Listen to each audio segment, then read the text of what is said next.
Hello students, welcome on our channel. So today we are doing Unit 3 Exploring Drama.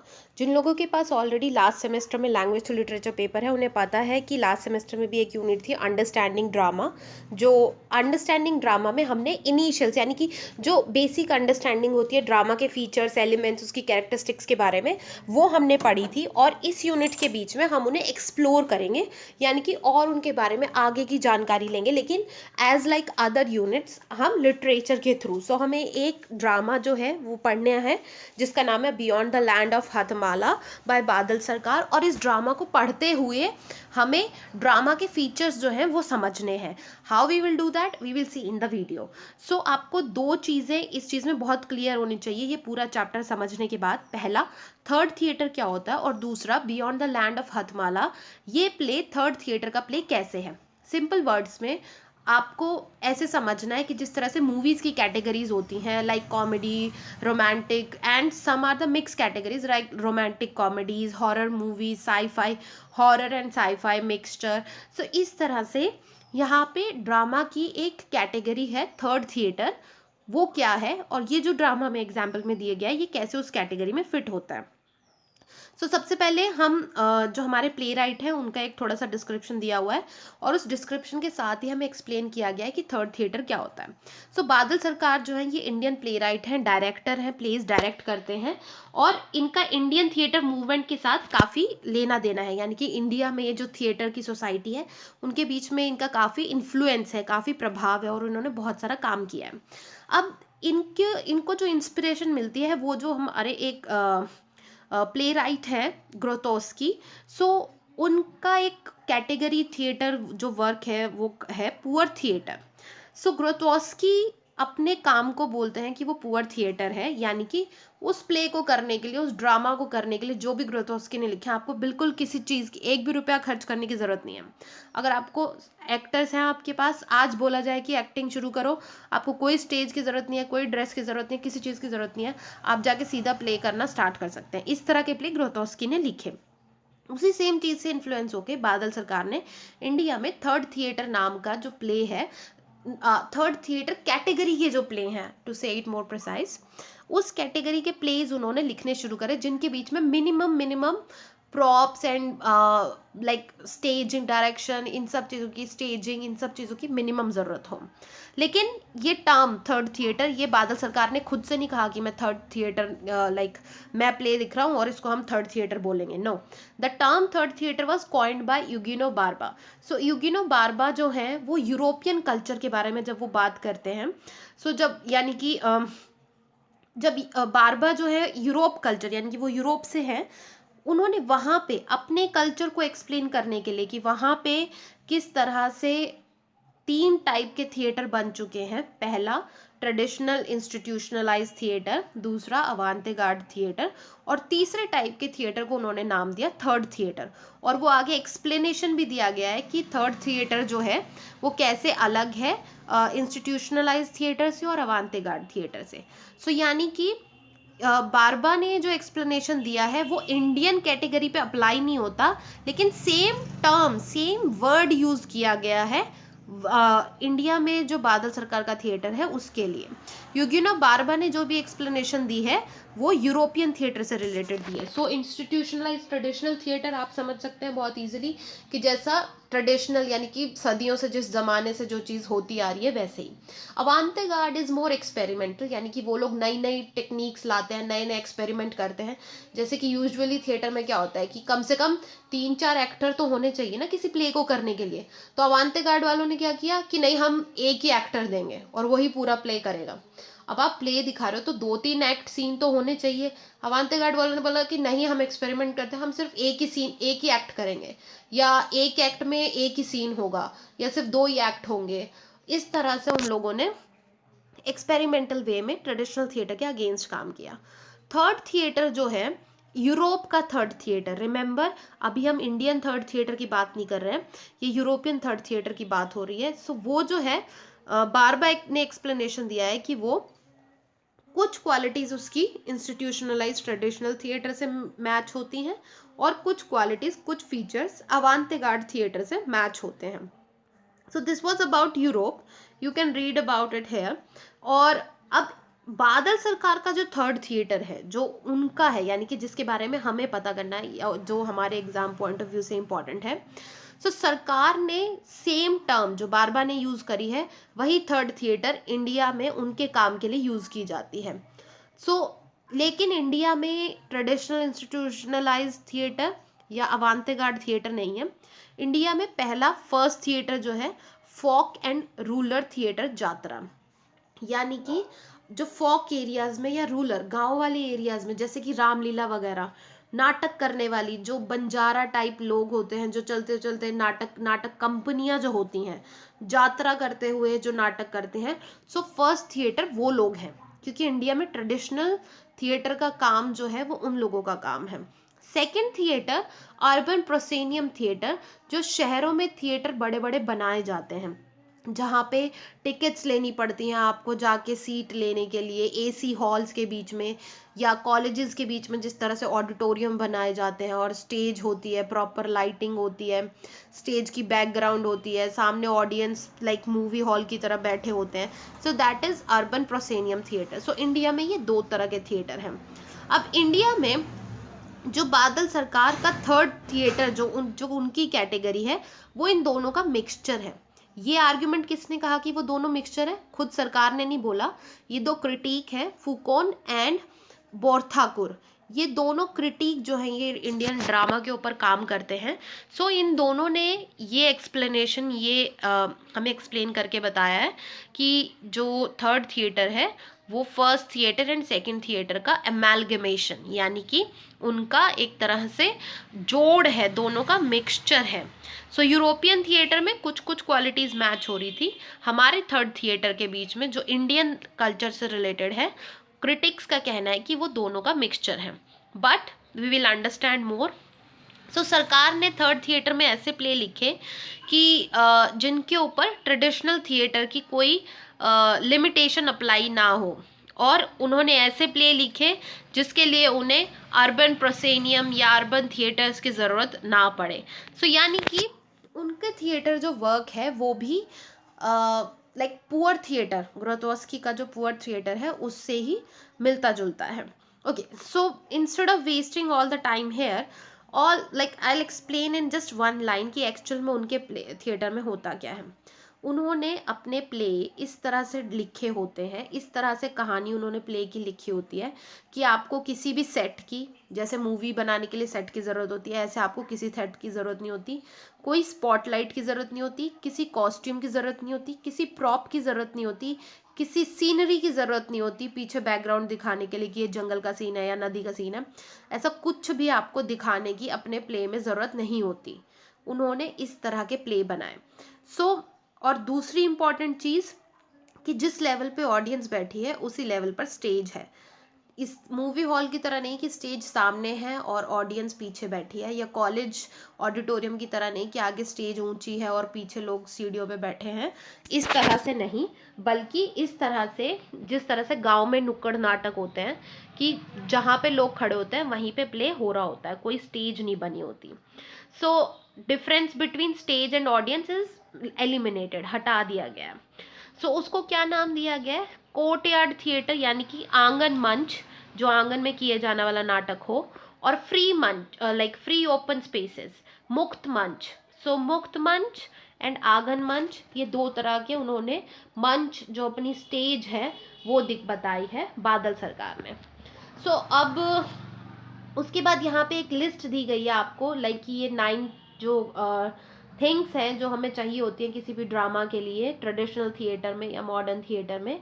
इनमें से एक भी चीज़ या मिनिमम चीज़ें यूज़ की जाती हैं थर्ड थिएटर के बीच में। कॉस्ट्यूम नहीं यूज़ किए जाते, मेकअप नहीं यूज़ किया जाता, लाइट्स कोई ज़रूरत नहीं है, साउंड सिस्टम की कोई ज़रूरत नहीं है, सेट कोई भी सेट नहीं बनाया जाता, म्यूज़िक कोई ज़रूरत नहीं है, सीनरीज नहीं यूज़ की जाती, स्टेज सेपरेट स्टेज यानी कि ऊंचाई नीचाई वाली स्टेज कुछ नहीं यूज़ किया जाता, और कोई भी प्रॉप यूज़ नहीं किया जाता। अब आप बोलेंगे कि फिर उस प्ले में होता क्या है? होती सारी चीज़ें हैं, लेकिन स्पेशली किसी कैटेगरी के लिए नहीं होती। स्पेशली मान लीजिए अब अगर आपको राम बनना है तो आप ऐसे धनुष और ये सब लेकर नहीं आएंगे आप बस स्टेज पे नॉर्मल कपड़ों में खड़े होंगे और एक्टिंग करेंगे कि आपके हाथ में धनुष है, इस तरह से आप एक्टिंग करेंगे। So we will show you by pictures, इस पीडीएफ के बीच में पिक्चर्स भी हैं, वी विल सी। सो आगे मुक्त मंच और पुअर थिएटर के बारे में थोड़ा सा और बताया गया है। If you want to read you can read, but the important is how is Badal Sircar's third theatre different from the conventional theatre. इस पॉइंट का आंसर आपको देना आना चाहिए कि थर्ड थिएटर जो है वो कन्वेंशनल थिएटर से डिफरेंट कैसे है। So let's go back. पहले तो आपको ये 9 चीज़ों के बारे में आप एक्सप्लेन करेंगे कि ये ट्रेडिशनल में होती हैं, अर्बन प्रोसेनियम में भी होती हैं, लेकिन थर्ड थिएटर में इनकी ज़रूरत नहीं होती। उसके बाद आप ये मुक्त मंच और आंगन मंच के बारे में बात कर सकते हैं। उसके अलावा आप थोड़ा सा बैकग्राउंड दे सकते हैं पुअर थिएटर, थर्ड थिएटर और जो हमारे यूरोपियन कल्चर में और इंडियन कल्चर में अलग अलग टाइप के थिएटर हैं उनकी क्वालिटीज़ के साथ। So you should read it and then you will understand more. Still, if there is any point which you do not understand, you can ask me in the comment section. Let's move forward to the analysis of the play. Play का analysis जो है, so story जो है play की वो क्या दी गई है कि केनाराम और बेचाराम. So this is like a kind of this has a kind of Bengali background. So केना and बेचा, बंगाली में केना means खरीदना and बेचा means बेचना, of course normal. So Kenaram and Becharam दोनों हथमाला के रहने वाले लोग हैं। अब उनके पीछे गांव वाले पड़े होते हैं क्योंकि ये दोनों चोर होते हैं। सो ये भागते भागते उनके गुस्से से बचने के लिए नदी में कूद जाते हैं और पानी में डूबने के बाद ये एक ऐसी जगह पर निकल के आते हैं जहाँ पे किसी भी तरह का खरीदना बेचना, पैसा, ऊंच नीच, भेदभाव, धर्म, जाति या फिर इस तरह की कोई भी चीज़, पुलिस वगैरह कुछ भी उस सोसाइटी में नहीं होता। ये ओवरऑल स्टोरी है इस चीज़ की। और फिर आगे प्ले में दिखाया जाता है कि किस तरह से केना और बेचा जो है वो उस जो न्यू लैंड है, उस न्यू लैंड का नाम भी नहीं दिया गया है, कोई नाम नहीं दिया गया, उसे बस न्यू लैंड बोला गया है, या फिर लैंड बियॉन्ड हथमाला, यानी कि हथमाला से परे जो लैंड है बस उसको इस तरह से कहा गया है। तो वहाँ पे लोग बिल्कुल भी लालची नहीं है और ना ही वो वहाँ पे कोई क्राइम है, ना ही भूखमरी है, ना ही अनएम्प्लॉयमेंट है, सारी चीज़ें वहाँ पे सेम है। सो लोग जो है उनको सबको कपड़े मिलते हैं, सबको उनकी ज़रूरत का चीज़ मिलती है और सब अपनी ज़रूरत के हिसाब से काम भी करते हैं। वहाँ पे जो एक सब्जी लाइक फल बेचने वाले की हैसियत है वही डॉक्टर की है। जो कीमत कीमत तो वहाँ पे है ही नहीं किसी चीज़ की, जो वैल्यू वहाँ पे गहनों की है वही किताबों की या बाकी चीज़ों की भी है। सो ऐसी सोसाइटी वहाँ पर वो दिखाई गई है। अब उसके बाद यहाँ पे एक्सप्लेन किया गया है कि केना एंड बेचा, मैं ऑलरेडी आपको एक्सप्लेन कर चुकी हूँ उनके नाम का मतलब। प्रोग्रेस चेक करते हैं। Explain the plot of the play, आपको प्ले का प्लॉट एक्सप्लेन करना है। अब एक और चीज़, यहाँ पे बिल्कुल एक पैराग्राफ में प्लॉट बताया गया, पूरी कहानी बताई गई है। जिन लोगों को प्लॉट का मतलब नहीं पता, please watch our previous videos, जो फर्स्ट सेमेस्टर में मैंने सेकंड सेमेस्टर में अंडरस्टैंडिंग ड्रामा के ऊपर जो वीडियो बनाई हुई है, चैप्टर्स वाली वीडियो, जब आप वो देखेंगे तो आपको समझ आएगा कि प्लॉट, स्टोरी, नरेशन, इन सब चीज़ों में क्या डिफरेंस क्या है, प्लॉट क्या होता है और ये सारी चीज़ें अलग अलग कैसे होती हैं। सो आपको प्लॉट एक्सप्लेन करना है, यानी कि स्टेप बाय स्टेप प्ले के बीच में क्या हुआ है वो आपको सारा बताना है। अब मान लीजिए कि ये क्वेश्चन आपको 500 वर्ड्स में आंसर लिखना है और यहाँ पे तो सिर्फ एक पैराग्राफ दिया हुआ है, आप 500 वर्ड्स में कैसे लिखोगे इसका आंसर जब आपने प्ले पढ़ा होगा। So my advice is please do read the play. अगर आपको प्ले नहीं मिलता है, I will try to provide, but you have to wait a bit for that. I am trying to get a hold of that play. So how is the new land different from Hattamala, जो नई जगह है वो हथमाला से अलग कैसे, आपको सारे डिफरेंसेस जो है वो एक्सप्लेन करने होंगे, लेकिन ऊपर दिए हुए पैराग्राफ में बहुत लिमिटेड जो एक्सप्लेनेशन है वो दी हुई है। सो जो लोग पूरा प्ले पढ़ेंगे आई थिंक वही लोग अच्छे से एक्सप्लेन कर पाएंगे। एटलीस्ट आपको ये नोट्स तो ये पूरा पैराग्राफ तो आपको कम से कम लाइन बाय लाइन पढ़ना ही होगा आंसर देने के लिए इन दोनों क्वेश्चंस का, अगर आपको 300 to 500 वर्ड्स में आंसर देना है। एंड इफ़ यू रिमेंबर, तो लास्ट सेमेस्टर आपके एग्जाम में लगभग इतने ही वर्ड लिमिट के आंसर्स आए थे असाइनमेंट्स में जो आप लोगों को क्वेश्चन मिले थे। Okay, the play as a performance in the third theatre. अब हमें बात करनी है कि ये प्ले थर्ड थिएटर में फिट कैसे होता है। आपको थोड़ी सी बैकग्राउंड स्टोरी दे दी हुई है। So beyond the land of Hattamala school show, ये यूट्यूब पे एक लिंक है जो उन लोगों का स्कूल शो, जो ड्रामा कंपनी है, जो भी ड्रामा सोसाइटी है, it's better to say society, उन लोगों ने ये प्ले बनाया हुआ है। सो आप उसे देखिए। बाकी जो प्ले हैं वो स्टोरी तो सेम है, लेकिन उन लोगों ने थर्ड थिएटर के सारे एलिमेंट्स फॉलो नहीं किए हुए, इवन ये स्कूल शो वाला ने भी सारे फॉलो नहीं किए हैं, बट इनका as compared to other plays it's much better. So इस पीडीएफ के बीच में भी उन्हीं की फोटोज दिखाई गई हैं। We will move to the photos. First let's talk about the characters. So characters का क्या है कि टोटल 10 कैरेक्टर हैं, लेकिन एक कैरेक्टर को एक से ज़्यादा रोल प्ले करना है। केना और बेचा का रोल तो फिक्स है, जो 2 एक्टर केना और बेचा का रोल प्ले करेंगे उनका तो फिक्स है। उसके अलावा बाकी सारे एक्टर्स को नंबर दे दिया गया, एक्टर 1, एक्टर 2, एक्टर 3, एक्टर 4, उनका नाम नहीं यूज़ किया गया। और जब प्ले लिखा गया है बुक के ऊपर, जब प्ले लिखा गया है तो उसमें भी इसी तरह से एक्टर 1, एक्टर 2, एक्टर 3 नाम का इसी तरह से लिखा गया है स्क्रिप्ट के बीच में। उसके बाद एक कैरेक्टर, एक जो एक्टर है, एक जो लाइक एक्टर है, परफॉर्मर है, उसको कभी पेड़ बनना पड़ रहा है, कभी उसको गांव वाला बनना पड़ेगा, और कभी उसको नदी बनना पड़ेगा। सो आपको इंसान का रोल भी प्ले करना है और सामान का रोल भी प्ले करना है, बिकॉज डू नॉट फॉरगेट कि ये पुअर थिएटर से इन्फ्लुएंस्ड है। यहाँ पे आप कोई सामान खरीदते नहीं हो अपना प्ले दिखाने के लिए, आपको मिनिमम चीज़ों के साथ काम करना होता है, कोई प्रॉप यूज़ नहीं होता। अब उसके बाद यहाँ पे एक्सप्लेन किया गया है एक इस पैराग्राफ में, फॉर इंस्टेंस 1, 2, 3 एंड 4, इसके बीच में एक सीन एक्सप्लेन किया गया है कि किस तरह से एक सीन आता है कि केना और बेचा जो है वो काउ शेड, यानी कि जहाँ पे गाय भैंस वगैरह बांधी जाती हैं, उस शेड में वो लोग छुपने की कोशिश करते हैं। तो वहाँ पे गाय, असलियत की गाय नहीं लाई जाती, या फिर गाय का कोई पोस्टर या फोटो भी नहीं लगाई जाती, वहाँ पे एक्टर्स को ही गले में एक टैग डाला जाता है और बोला जाता है कि ये काउ है, तो वो वहाँ पे बैठे होते हैं। Okay, now stage setting. So stage setting, कोई स्पेशल इफेक्ट्स यूज़ नहीं किए जाते, लाइटिंग वगैरह कुछ नहीं यूज़ की जाती। ये पहली पिक्चर है जिसके बीच में गांव के जो लोग अभी गांव वाले बने हुए थे, 2 मिनट पहले जो गांव वाले थे, वही 2 एक्टर्स अब यहाँ पे गाय बने हुए हैं। सो उन्होंने अपने गले में बस ऐसे एक वो डाल लिया है पेपर और उस पर लिख दिया गाय, ताकि ऑडियंस कंफ्यूज ना हो। एंड केना एंड बेचा जो है वो लोग भाग रहे हैं। आप इनकी ड्रेस पे भी फोकस कीजिए कि कोई एक्स्ट्रा कॉस्ट्यूम नहीं है। यहाँ पे एक सजेशन दिया गया कि गाय का रोल दिखाने के लिए आप मुंह पे थोड़ा सा मास्क भी लगा सकते थे, बट अगेन मिनिमम प्रॉप उन्हें यूज़ करना है, सो उन्होंने इस तरह से यूज़ किया। इसके बाद पिक्चर 2 यहाँ पे दिखाई गई है नदी का सीन, कि नदी में केना एंड बेचा किस तरह से तैरते डूबते जा रहे हैं। तो यहाँ पे 2 एक्टर्स जो है वही आपस में बैठ के उन्होंने साड़ी ली हुई है हाथ में, और वो इस तरह से हिला रहे हैं साड़ी को दिखाने के लिए कि ये नदी का बहाव है। लेकिन ओरिजिनल स्टेज डायरेक्शन में, जिसे बादल सरकार ने खुद डायरेक्ट किया, उस स्टेज डायरेक्शन में 7 गांव वाले जो है, अभी जो गांव वाले थे फिर गाय बने, और अभी वो लोग नदी बनते हैं। तो वो लोग आमने सामने मुंह करके खड़े होते हैं और वो लोग अपनी वेव्स बनाते हैं, यानी कि लहरें बनाते हैं हाथ से, और केना एंड बेचा उनके बीच में से चल के जाते हैं। तो वो लोग ये साड़ी भी यूज़ नहीं करते, यानी कि मिनिमम प्रॉप आपके पास ऑप्शन है कि आप ये साड़ी भी यूज़ ना करो। अब ये दिखाया गया कि वो लोग डूब गए हैं, केना एंड बेचा, और गांव वाले किनारे पे खड़े हैं उन्हें ढूंढने के लिए, एंड वो लोग नदी में डूब गए, उन्हें लगता है कि वो मर गए हैं।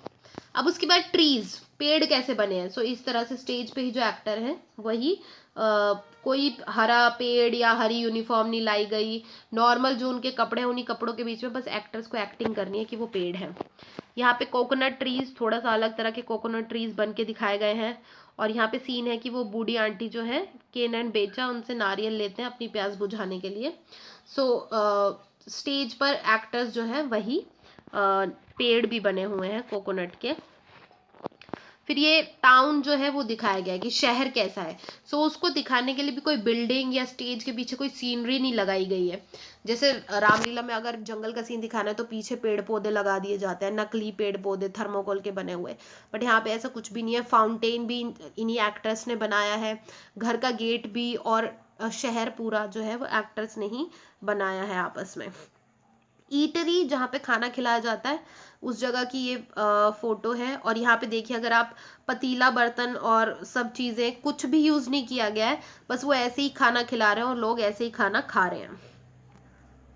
अब उसके बाद केना को दिखाया गया कि वो दीवार में छेद कर रहा है, हालांकि पीछे दीवार है ऑलरेडी, स्टेज के पीछे ये वाइट कलर की दीवार है। वो लोग चाहते तो दिखाते कि भाई केना दीवार में छेद करा है, बट उन लोगों ने एक्टर्स को खड़ा किया और उनको दीवार बनाया और दिखाया कि केना उसके बीच में जो है वो छेद कर रहा है। So this is the third theatre, like characteristics और क्वालिटी। ये लोग नाचते गाते दिखाया है।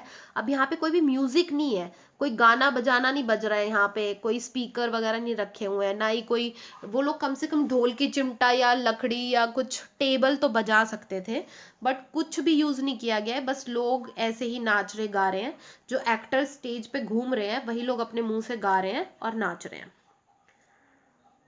सो म्यूजिक जो है वो जब भी सीन चेंज होता है, यानी कि जब भी, जैसे पहले गांव का सीन था, फिर काउ शेड का सीन आया, फिर नदी का सीन आया, फिर उसके बाद नया जो कोकोनट वाला सीन है वो आता है। सो इस तरह से अलग अलग सीन्स को दिखाने के लिए बीच में म्यूजिक यूज किया जाता है। लेकिन वो म्यूजिक का मतलब ये नहीं कि किसी इंस्ट्रूमेंट से गाया जाए। म्यूजिक का मतलब ये कि जो एक्टर्स हैं वही स्टेज के पीछे से गाते हैं, और इवन जो पंछी की आवाज या कुत्तों की भौंकने की या फिर गाय की जो आवाज है वो भी एक्टर्स खुद ही करते हैं अपने आप से। क्वेश्चन जो है, how is the staging of this play different from the staging of conventional play, explain with reference to the characters and settings. So character and setting के थ्रू आपको एक्सप्लेन करना है। क्वेश्चन दो पार्ट में है। पहला पार्ट में आपको ये दिखाना है कि ये कन्वेंशनल प्ले से अलग कैसे है, यानी कि यूजुअली जो ट्रेडिशनल प्ले होते हैं उनसे अलग कैसे हैं, और दूसरा पार्ट जो है आपको कैरेक्टर एंड सेटिंग के बारे में बात करनी है, उनका रेफरेंस देना है। So I think you can easily do that. All the information is given above. अब यहाँ पे सीन बाय सीन जो है समरी दी गई है पूरे प्ले की। सो पहले सीन में क्या होता है कि गांव वाले जो है वो उनके पीछे भाग रहे हैं, एंड केना एंड बेचा बचने के लिए जो काव शेड है उसके बीच में छुप जाते हैं, लेकिन वहाँ पे जो घर की मालकिन है वो उन्हें देख लेती है, और वो लोग फिर से वहाँ से भागना शुरू कर देते हैं, और लास्ट में उन्हें नदी में जंप करना पड़ता है। Next is garden in a new land, sounds of birds. तो पंछियों की आवाज है, और गार्डन है नए लैंड, जगह का नाम नहीं बताया गया, न्यू लैंड बस बोला गया।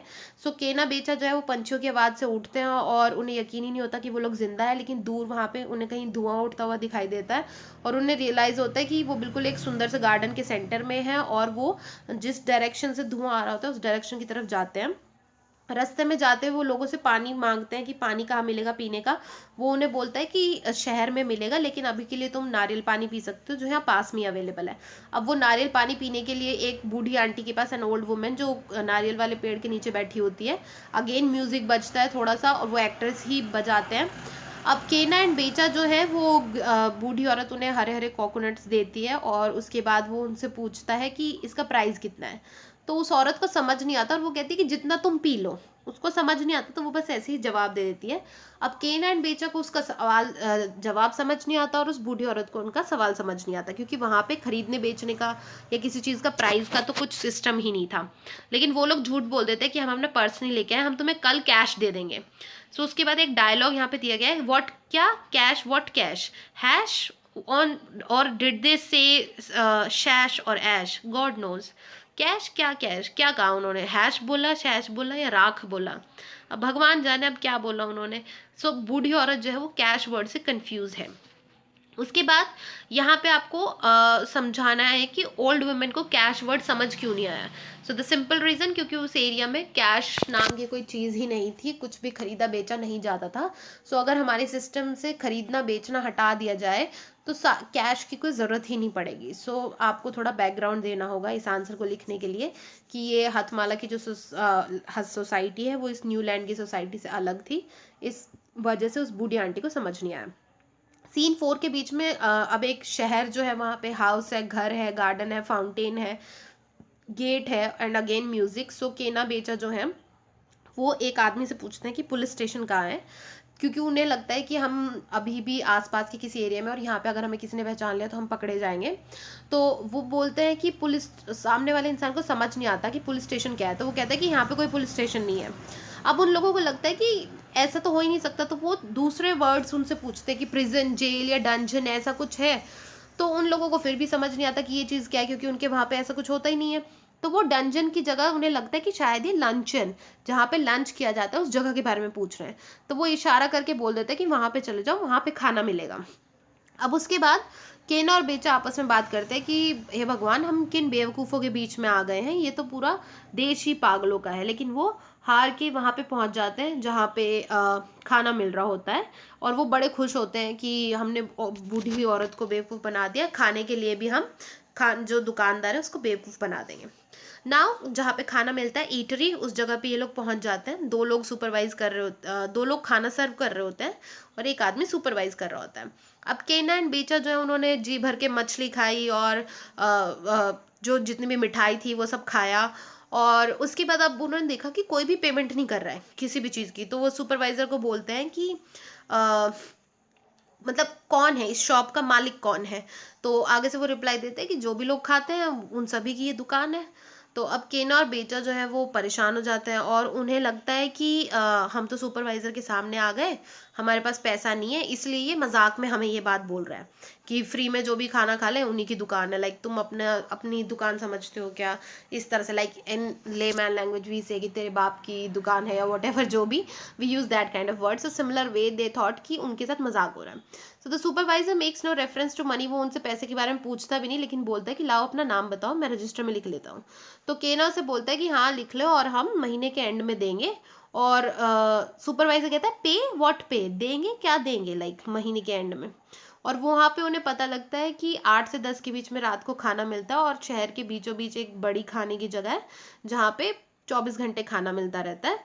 लेकिन वहाँ से केना जो है वो एक प्लेट चुरा लेता है और उसे लगता है कि ये मैं 25 रुपए की बेचूंगा ये प्लेट। So do you agree with Kena when he says that this country is full of idiots? आप एग्री करते हैं कि ये जो कंट्री है वो बेवकूफ़ लोगों से भरी हुई है? सो आपको यहाँ पे नेगेटिव रिप्लाई देना है कि no, the country is not full of idiots, but it is ironic कि केना एंड बेचा। अब ये वही बात हो गई कि कोई इंसान आँख से अंधा है और आप उसका नाम रोशन रख दें। क्योंकि उसको तो रोशनी कभी दिखेगी ही नहीं ना। सिमिलर वे केना एंड बेचा ऐसी दुनिया में पहुंच गए जहां उनके नाम का कोई मतलब ही नहीं है, किसी को पता ही नहीं कि खरीदना और बेचना भी कुछ होता है। वो शहर बेवकूफ लोगों का नहीं है, लेकिन वो लोग वहां पे फिट नहीं हो पा रहे हैं। इस तरह का बैकग्राउंड देकर आपको एक घुमा फिरा हुआ आंसर वहां पे देना है, and you have to very clearly से that no, you do not agree with Kena when he says this country is full of idiots, because our world, the world of Hatmala, that is full of idiots, where people are fighting for the things that are not even there. We are fighting over land, over country, over religion, over caste. We are fighting with our parents, we are fighting with our siblings, people are fighting with their friends. I don't know for what, but at the end of the day everything will remain here. सारी चीज़ें यहीं रह जाएंगी and we will die. Like billions of people have died in the history and billion more will die in future. Things will remain here. Like जिन देश के लिए या ज़मीन के लिए या जिस धर्म या जाति या जिस भी चीज़ के लिए हम झगड़ा कर रहे हैं, पैसे के लिए हम झगड़ा कर रहे हैं, वो सारी चीज़ें यहीं पर रह जाएंगी and we will die, but we do not care about that. Okay, that's a lot of information. Let's come back to our topic. Okay, next is fruit stall on the street. So केना बेचा जो है वो थोड़े time के लिए सो लेते हैं और बाद में वो शहर की ढूंढने वापस जाते हैं। अब बेचा को दोबारा से भूख लगती है और वो एक फ्रूट वाले स्टॉल पे जाता है। अब फ्रूट वाले स्टॉल पे कोई भी खड़ा नहीं होता, सिर्फ एक आदमी एक आदमी साइड पे खड़ा होता है और वो भी अंदर जाता है। उन्हें लगता है कि हम फ्रूट चोरी कर लें। केना जो है वो थोड़े केले उठा लेता है, इतने में वो आदमी वापस आ जाता है और केना डर के केले वापस रख देता है। जो शॉपकीपर है वो उन लोगों को दर्जन केले और दे देता है और दुकान के अंदर चला जाता है। जब उन्हें लगता है कि अब हमें भाग जाना चाहिए, शॉपकीपर अंदर से वापस आता है और वो पके हुए जैक फ्रूट जो है वो उन लोगों को दे देता है और उन्हें बोलता है कि ये डॉक्टर के क्लिनिक में दे देना। अब अपनी उनकी नेचर पे बेस वो चीज़ डॉक्टर को तो देंगे नहीं, चोर के हाथ जो चीज़ लग गई, और वो उसे खा लेते हैं। अब उसके बाद बेचा को लगता है कि इस लैंड में, इस धरती पे सारी चीज़ें फ्री है, लेकिन वो इस चीज़ पे यकीन नहीं कर पाते कि ऐसा तो पॉसिबल ही नहीं हो सकता। अब 7th सीन जो है वो दिखाया गया है ईटरी का सीन। अब ये सबसे लंबा सीन है पूरे प्ले के बीच में। केना जो है वो आधी रात का बहुत बेसब्री से इंतजार कर रहा होता है और वो खाने वाली जगह पे जाता है और प्लेटें चुरा लेता है। अब उसके बाद जो शहर के लोग होते हैं वो नाच गा रहे होते हैं आधी रात के बीच में भी, और फाइनली जब सब कुछ शांत हो जाता है तो केना एंड बेचा जो है वो दीवार के बीच में छेद करने लगते हैं अपनी जेब से पोकर निकाल के। अब उसके बाद बेचा जो है वो देखता है कि कोई उन्हें देख तो नहीं रहा और नोटिस करता है कि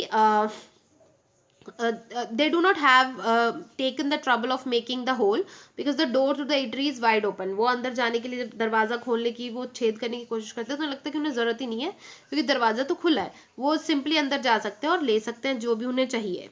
सो अंदर जाके उन्हें पता लगता है कि सिर्फ 2 डंडियों से एक परफेक्ट होल जो है वो बन गया है.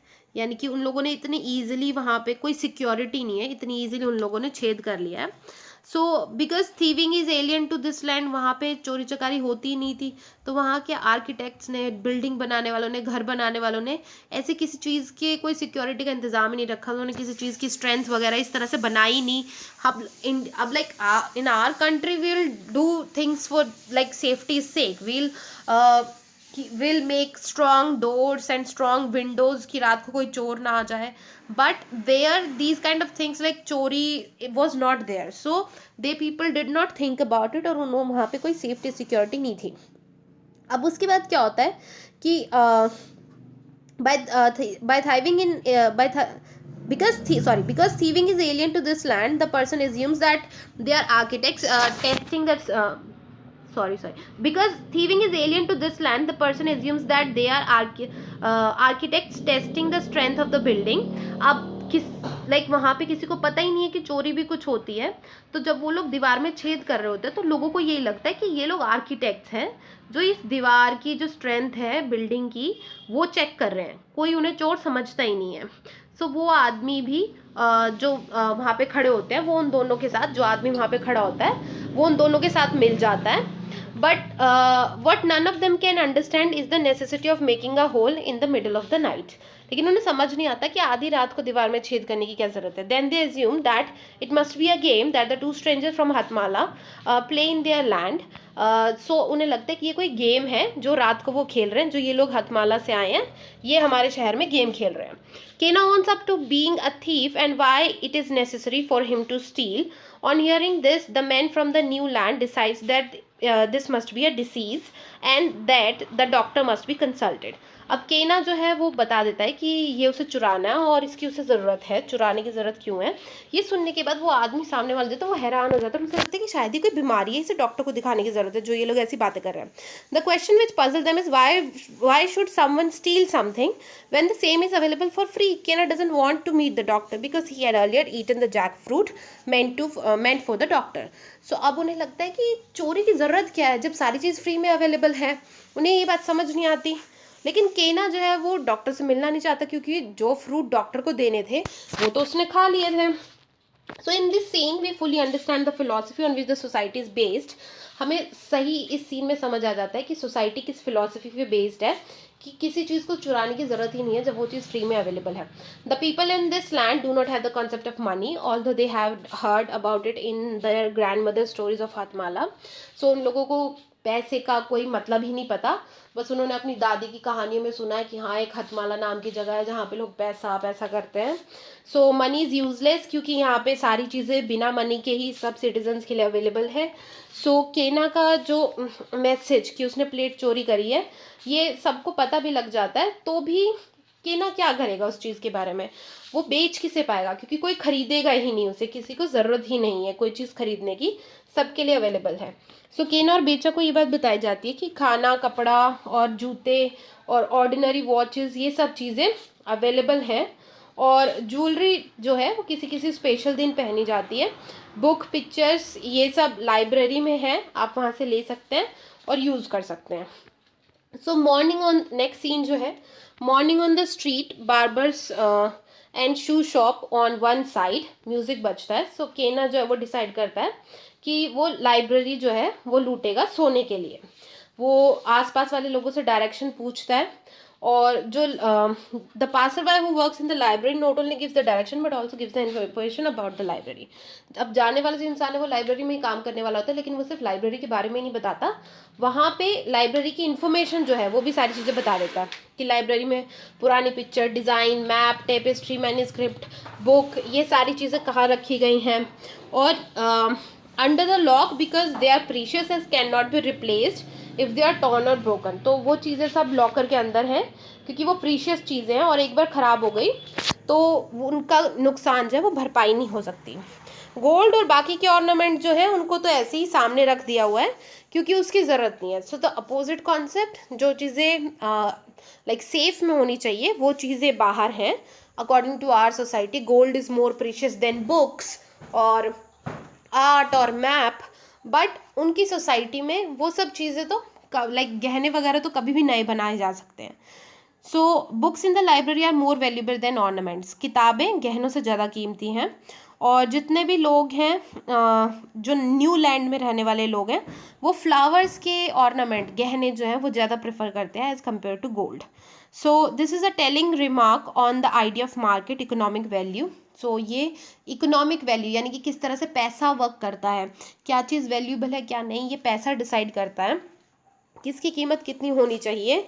गोल्ड की कीमत, गोल्ड इतना महंगा क्यों है? क्योंकि हमें लगता है कि वो महंगा है, इंसानों ने उसे ज़रूरत बना लिया है। सो ये एक तरह से कमेंट है। Value is created notion which depends entirely on demand and supply and also culture perception. So किसी भी चीज़ की कीमत उसकी डिमांड और सप्लाई और उसकी कल्चरल वैल्यू क्या है उसके ऊपर डिपेंड करती है। Object and things simply are, they have no intrinsic value. सोने का नहीं पता कि वो कितना कीमती है, बस हमने बोल दिया कि ये कीमती है तो वो कीमती है। So all those things are like mentioned here कि वैल्यू किस चीज़ की क्या है और क्या नहीं।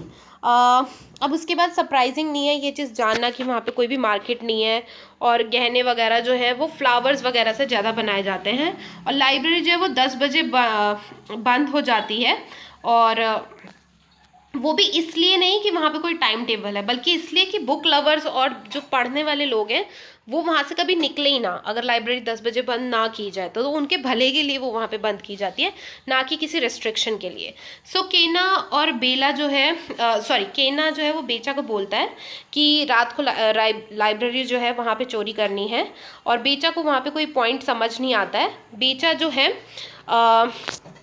वो rationalizes saying that all that they want including gold is available for free. Moreover, what is the use of stolen goods if they cannot sell them? So बेचा ये आर्ग्यू करता है कि सोने को चुराने का फ़ायदा ही क्या जब वो फ्री में अवेलेबल है और हम उसे कहीं बेच तो पाएंगे नहीं। लेकिन केना जो है वो ज़िद्दी रहता है। अब वो बार्बर की शॉप पे जाते हैं, वहाँ पे शेव कराते हैं। उसके बाद शू शॉप पे जाते हैं, वहाँ पे नए जूते खरीदते हैं। और उस पॉइंट के बाद केना जो है वो चुप रहता है और बहुत सोच में पड़ जाता है और आगे नहीं बढ़ता। बेचा जो है वो एक बच्चे की तरह है और बिल्कुल सारी नई चीज़ों को लेकर वो बहुत खुश है। वो इवन लाइब्रेरी भी जाता है और वहाँ पे थोड़ा एक गोल्ड वॉच जो है और एक डायमंड रिंग जो है वो बोरो करता है। अब केना जो है उसको बेचा की हैप्पीनेस का कुछ फ़र्क नहीं पड़ता, ना ही वो खाना खाता है और ना ही वो अपनी जगह से हिलता है। So Becha leaves again to watch a movie and returns a little after 10 PM। अब बेचा जो है 10 बजे के बाद वापस आता है मूवी देखकर। By now it seems as if Becha has not only understood that the land's way of life but is also extremely happy to embrace it. So अब तक बेचा को तो समझ आ जाती है कि ये धरती यहाँ पे इस एरिया में कैसा सोसाइटी काम करती है, और वो बहुत ज़्यादा खुश भी है उस चीज़ के साथ। So when Kena tells Becha they should go and rob the library, Becha is reluctant. अब बेचा जो है वो नहीं लाइब्रेरी में चोरी करना चाहता, लेकिन इस बात से केना को बहुत ज़्यादा गुस्सा आ जाता है और वो सारा गुस्सा बेचा के ऊपर निकालने लगता है। इस बात से बहुत सारे लोग वहाँ पे इकट्ठा हो जाते हैं और जेमी एंड पोकर ये दोनों लोग भी वहाँ पे आ जाते हैं। He also removes his new shoes and throws them. नए जूते उतार के भी वो फेंक देता है। Kena is angry at the thought that although everything is there for taking, nothing really belongs to him. केना को गुस्सा इस बात पे होता है कि जब वो वहां से सारी चीज ले सकता है लेकिन कोई चीज उसकी नहीं है। सो वो सेंस जो उसे हथमाला में फील होती थी कि ये भी मेरा, ये भी मेरा, ये भी मेरा है, वो चीज वो वहां पे फील नहीं कर पा रहा था। That lack of ownership was his problem and he was upset with that.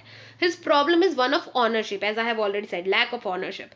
The society of Hathmala and by extension ours lay so much premium on ownership that it becomes the be all and end all of our existence. So हमारी पूरी जिंदगी की कहानी है कि क्या है हमारे पास और क्या नहीं। हम ऑन करना चाहते हैं सारी चीज़ें, उन अपना बनाना चाहते हैं उन सारी चीज़ों को कि ये मेरी है। ownership right. For Kena it is as if his existence is threatened because in this new land he cannot own anything at all. So Kena के लिए तो लगता है कि उसकी ज़िंदगी ही नहीं है क्योंकि यहाँ पे उसका वो कुछ चीज़ अपनी बना ही नहीं सकता। So he is overpowered by people who pin him down. At this point, the doctor arrives and intervenes. He explains to Kena that each person works here to his ability, and that is the reason why everything works well in the new land. So अब लोगों को लगता है कि doctor को बुलाओ, वो doctor को बुलाते हैं और डॉक्टर जो है वो केना को एक्सप्लेन करता है कि ये नई जगह है और यहाँ पे ऐसे ही होता है कि हर कोई अपनी एबिलिटी के अकॉर्डिंग काम करता है और आगे उसी अकॉर्डिंग ये सोसाइटी जो है वो सही से चलती है. प्ले के एंड में केना जो है वो डिसाइड कर लेता है कि वो एज अ बिल्डर काम करेगा और बेचा जो है वो फ्लावर उगाना चाहता है और प्ले एंड हो जाता है लास्ट में like happy dancing singing movement के साथ where everyone joins. So why is Kena unhappy. यहाँ पे आपको economic factor and the sense of ownership, इन दो चीज़ों के बारे में बात करनी है कि किस तरह से किस चीज़ को ऑन करना, किस चीज़ के ऊपर अपना आधिपत्य जमाना, ये चीज़ हमारी सोसाइटी में और उनकी सोसाइटी में अलग अलग है और केना इस बात की वजह से अपसेट है. अगर आपसे पूछा जाए कि आप कौन हो तो एक्सप्लेन करोगे अपना नाम, अपनी फैमिली, आप क्या करते हो, आपके पास क्या क्या चीज़ें हैं, उन सब चीज़ों से आपकी लाइक वैल्यू पता लगती है. But that thing was missing from there, so that's why the Kena was very upset. Why are all the people happy in this new land? So you can easily answer this question कि वहाँ पे सारे लोग खुश क्यों हैं. So the final is people in the new land prefer ornaments made from flower rather than gold. Analyze this statement in the context of the play. So वो लोग flower के गहने ज़्यादा पसंद करते हैं as compared to gold. इस statement को आप analyze करना है. सो मतलब पहले तो आपको इस स्टेटमेंट के बारे में बात करनी है, फिर आपको कंपेयर करना है इन सारी चीज़ों को. लाइक आप बात कर सकते हैं पुअर थिएटर के बारे में कि क्यों जो बादल सरकार है वो सिंप्लिसिटी प्रेफर करते हैं as compare to traditional theatre या अर्बन प्रोसेनियम थिएटर. उसके अलावा आप बात कर सकते हैं कि केना एंड बेचा का जो रोल हाथमाला में है वहाँ पे सोसाइटी कैसी है और वहाँ पे किस तरह से गोल्ड की वैल्यू बहुत ज़्यादा इंपॉर्टेंट है. दूसरा ऊपर एक पैराग्राफ था जिसमें हमने वैल्यू के बारे में बात करी थी, थोड़ा सा आप पीछे जाएंगे तो उस पैराग्राफ को अच्छे से पढ़िएगा, you will be easily able to answer this question. Okay, so last अब आपको समझ आ गया होगा कि थर्ड थिएटर क्या है, बादल सरकार का क्या रोल है और the play beyond the land of Hattamala ये थर्ड थिएटर की कैटेगरी में कैसे फिट होता है. These are the references like given. ये दो बुक्स जो हैं यूज़ की गई हैं ये सारे नोट्स प्रिपेयर करने के लिए. If someone wants to read them they can read, but I will suggest कि आप सिर्फ ओरिजिनल टेक्स्ट पढ़ लें और उसके अलावा ये नोट्स वाली जो वीडियो है ये अच्छे से देख लें. That will be enough. And the play by school show, जो स्कूल शो ड्रामा सोसाइटी है उनका प्ले यूट्यूब पर ऑलरेडी अवेलेबल है, you can watch that play also. So that's it for this video. All your suggestions are welcome in the comment section. Please do like and subscribe our channel. Thank you so much.